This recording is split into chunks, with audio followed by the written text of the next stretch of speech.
Dear students, in the previous class, we have studied about the mechanism and the kinetics of what is called as consecutive reactions. Today, the next topic we are going to study is explosion limits.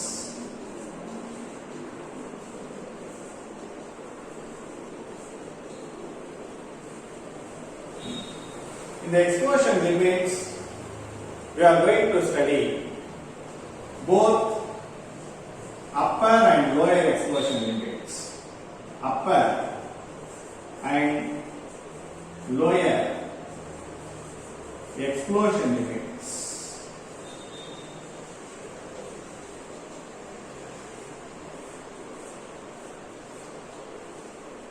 These explosion limits can be easily explained by taking the reaction between hydrogen and oxygen to give the water vapors. See, hydrogen and oxygen combines to give water vapors. This reaction takes place conveniently with a measurable velocity between 450 to 600 degrees centigrade. Okay. We are going to measure the velocity of this combination of hydrogen and oxygen in a temperature between 450 to 600 degrees centigrade. Above this range, all the mixtures of hydrogen and oxygen will explode. Okay. Above this range, all the mixtures of hydrogen and oxygen will lead to explosion. If the stoichiometric mixture of 1 mole of hydrogen or 2 moles of hydrogen and 1 mole of oxygen is maintained at 550 degrees centigrade, we are going to measure the velocity of this reaction at 550 degrees centigrade. Okay. At 550 degrees centigrade, when we measure the rate of the reaction, rate against the pressure,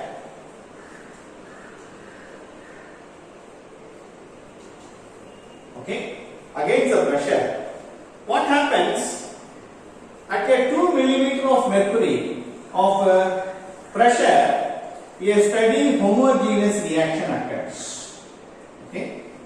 A steady homogeneous reaction occurs, and to give water vapors, see, if the amount of product goes on increases, the rate of the reaction is also increases, and it undergoes a homogeneous reaction without any explosion. The rate increases, okay, slowly and becomes maximum.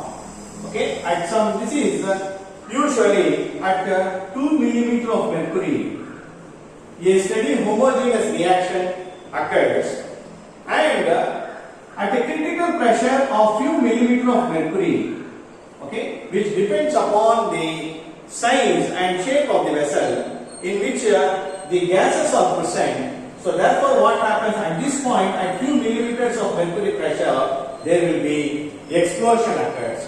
Explosion means there will be fast combination of radicals, and there will be explosion occurs at critical pressure. Okay. If the mixture are present, if the mixture is critically maintained again, what happens? Okay. At 200 millimeter of mercury, this is for example, this is at 200 millimeter of mercury. Again, there is a homogeneous reaction occurs. There is no explosion occurs. What happens if we reduce the pressure to about 100 millimeter of mercury? Again, what happens? There will be explosion occurs. That is, at about 100 millimeter of mercury, the mixture will explode. So therefore, at 550 degrees centigrade, there is a pressure region within which there is a explosion occurs, and below this and above this there will be a steady homogeneous and there is steady reaction occurs. There is no explosion occurs. See, this shows steady reaction. Okay, this is also shows a steady reaction, and here the explosion occurs. That is at 550 degree centigrade range, from 100 millimeter of mercury to some critical pressure of few millimeter of mercury, there will be explosion occurs, and above and below which there will be a steady reaction occurs. Okay, so this is graphically represented. Why this is happening? That is from 450 to 600 degrees centigrade, we can measure the velocity of the reaction. Okay, we can measure the velocity of the reaction. Okay, at very low pressure, the combination of hydrogen and oxygen undergoes a steady reaction without any explosion up to few millimeter of mercury. Then at few millimeter of mercury, the explosion occurs. Again, when we increase the pressure to about 200 millimeter, again a steady reaction occurs, and thereby from there, if we reduce the pressure, a steady homogeneous reaction occurs, and at 100 millimeter of mercury, again there will be an explosion occurs. So at 550 degrees centigrade, there is some pressure range within which there will be explosion occurs, and below this pressure and above the 100 millimeter of pressure, there will be steady homogeneous reaction occurs. So this is the combination of this. Sometimes we can vary here at fixed pressure, at fixed temperature. We are varying the pressure and finding out where there is an explosion occurs. We can also fix the pressure and varying the temperature. In there also we can study the explosion of explosion reactions. This is called, this is the first explosion limit. This line actually shows explosion limit, and this is also explosion limit. This is lower explosion limit. This is upper explosion limit. That is the pressure above which what happens? The steady homogeneous reaction occurs. A few millimeter of mercury below which a steady homogeneous reaction occurs, and that first pressure at which the explosion occurs is the lower explosion limit, and above which at next higher pressure at which the second explosion occurs is called upper explosion limit. We can also measure the explosion reactions by keeping the temperature, that is temperature constant. We are varying the pressure. We can vary the pressure and we can fixing the pressure and varying the temperature. In that case also we can find out what is the explosion limit.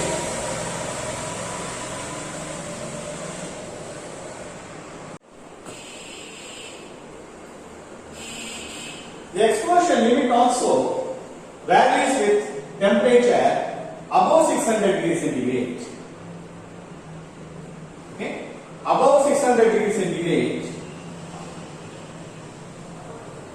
the explosion occurs at all pressures. Okay? Above 600 degrees centigrade, in the case of hydrogen-oxygen reaction, explosion occurs at all pressures. Okay? Below 460 degrees centigrade, whatever may be the pressure applied, there will be no explosion occurs. So therefore, this can be represented by pressure temperature curve. Okay? This can be explained like this.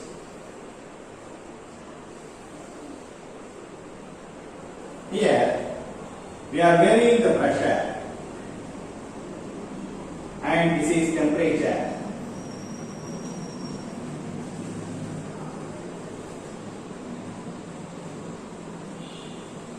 this.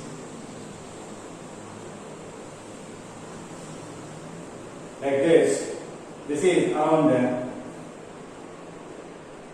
approximately 460 degrees centigrade. This is around 600 degrees centigrade. Okay, as the pressure. Say listen, there are two explosion limits. This is first explosion.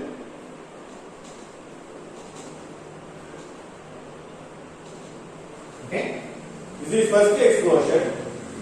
This is second explosion. This is third explosion. Okay, this is lower explosion limit. This is upper explosion limit.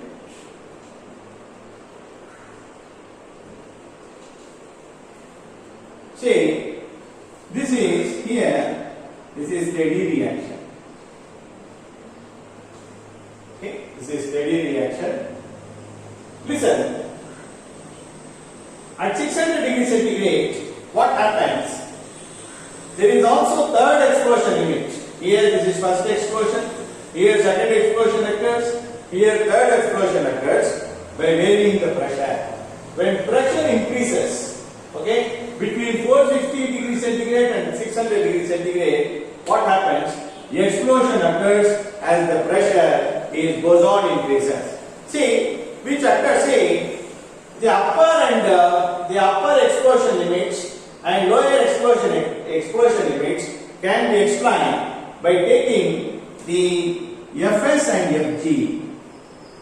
What is Fs? Fs we have already studied. This is the surface recombination of the radicals. Okay? Surface recombination of the radicals. So therefore this first and second explosion limits. Okay? This is first and second explosion limits.